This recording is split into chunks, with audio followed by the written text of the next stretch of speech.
Hair transplant खुद में ही एक बहुत सक्सेसफुल ट्रीटमेंट है और कई ऐसे लोग हैं जिनको इस सर्जरी से बहुत बेनिफिट मिला है। ओवरऑल उनकी पर्सनालिटी चेंज हुई है, इंक्लूडिंग सेलिब्रिटीज, बिजनेसमैन और कॉमन पीपल।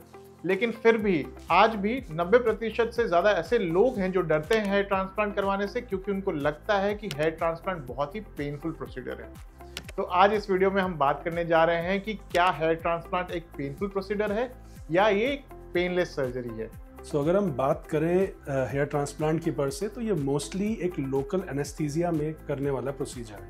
बहुत सारे पेशेंट्स पूछते हैं कि क्या ये सेडेशन में जो जनरल एनेस्थीसिया में किया जा सकता है, तो आंसर है कि ये किया जा सकता है, बट इसमें हम काफ़ी सक्सेसफुली नर्व ब्लॉक्स दे के इस प्रोसीजर को हम लोकल एनेस्थीसिया में कर सकते हैं और काफ़ी सेफ एंड कंफर्टेबल बना सकते हैं। तो इनिशियली जो पेशेंट को डिस्कम्फर्ट होता है जब हम एनेस्थीसिया इंजेक्ट करना शुरू करते हैं लोकल रीजन में, तो थोड़े इनिशियल प्रिक्स फील होते हैं, जिसको कंट्रोल करने के लिए हम हमारे सेंटर पे एक लोकल एनेस्थीसिया का कॉकटेल यूज़ करते हैं, जो कि एक पेन फ्री एक्सपीरियंस देने में मदद करता है। साथ में हम एक एक्सटर्नल वाइब्रेटर का मदद लेते हैं, जो कि आपको डिस्ट्रैक्ट करता है और आपको पेन का सेंसेशन होने नहीं देता है। फिर भी अगर कोई व्यक्ति जो बहुत ही ज़्यादा एप्रीहेंसिव है इस प्रोसीजर को, तो हम ये प्रोसीजर सिडेशन में शुरू कर सकते हैं। लोकल एनेस्थीसिया इंजेक्ट करने के बाद हम उनको सिडेशन से वीन ऑफ कर देते हैं और बाकी का प्रोसीजर हम लोकल एनेस्थीसिया में कंटिन्यू करते हैं। तो जैसा कि हेयर ट्रांसप्लांट का प्रोसीजर सबसे पहले हमारा ग्राफ्ट एक्सट्रैक्शन का होता है, जिसमें कि हम डोनर एरिया से हेल्दी ग्राफ्ट को एक्सट्रैक्ट करते हैं। उसके बाद जो नेक्स्ट स्टेप होता है वो स्लिट फॉर्मेशन का होता है, जहां हम रिसिपिएंट साइड पे स्लिट्स की मदद से गैप्स बनाते हैं, जिसमें कि ये हेयर फॉलिकल्स को इंसर्ट किया जाएगा। और तीसरा फेज होता है insertion of these hair follicles. तो जो हमारा कॉकटेल होता है लोकल एनेस्थीसिया का, वो लगभग 6 से 7 घंटे इफेक्टिवली कंटिन्यूसली वर्क करता है और हमें बार बार लोकल एनेस्थीसिया इंजेक्ट करने की ज़रूरत नहीं पड़ती है। यहाँ मैं एक चीज़ बहुत ही इंपॉर्टेंट ऐड करना चाहूँगा, क्योंकि हमने कई बार देखा है न्यूज़ में कि हेयर ट्रांसप्लांट के बाद unfortunately patients have lost their lives.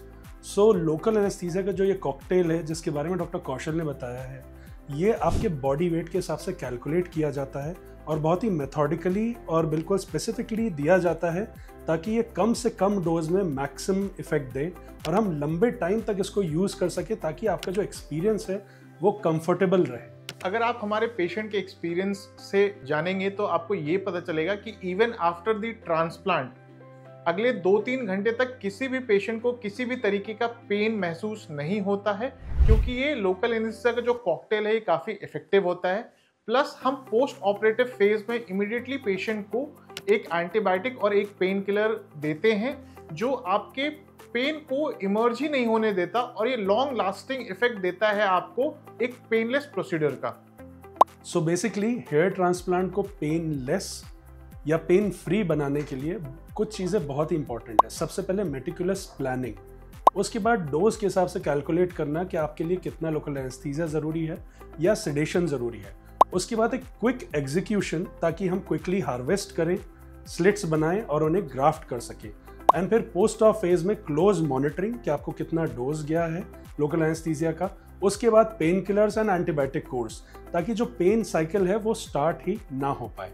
Post op में कुछ हम इंस्ट्रक्शंस जो अपने पेशेंट को देते हैं वो ये है कि आप बहुत ज़्यादा स्क्रीन टाइम ना रखें, क्योंकि उससे आंखों पर प्रेशर बन सकता है और आपको एक पेन का एक्सपीरियंस हो सकता है।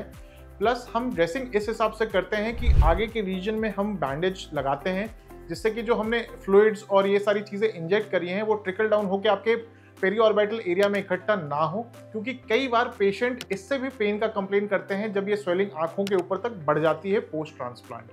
सो फाइनली मैं ये कहना चाहूँगा कि हेयर ट्रांसप्लांट एक बहुत ही सक्सेसफुल प्रोसीजर है।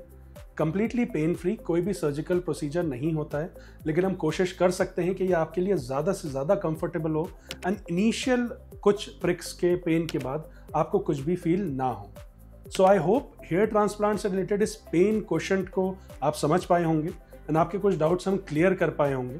अगर आपके कोई और सवाल हैं तो उन्हें कमेंट बॉक्स में मेंशन करें और हम उन्हें डेफिनेटली आंसर करेंगे। मैं रिक्वेस्ट करूंगा कि हमारे एसबी ट्राइकोलॉजी चैनल को ज़रूर फॉलो करें, ताकि आपको रेगुलर ऐसे वीडियोस देखने को मिले, और नोटिफिकेशन बेल पे क्लिक करना ना भूलें ताकि आपको रेगुलर अपडेट्स मिलती रहें। Thank you for watching.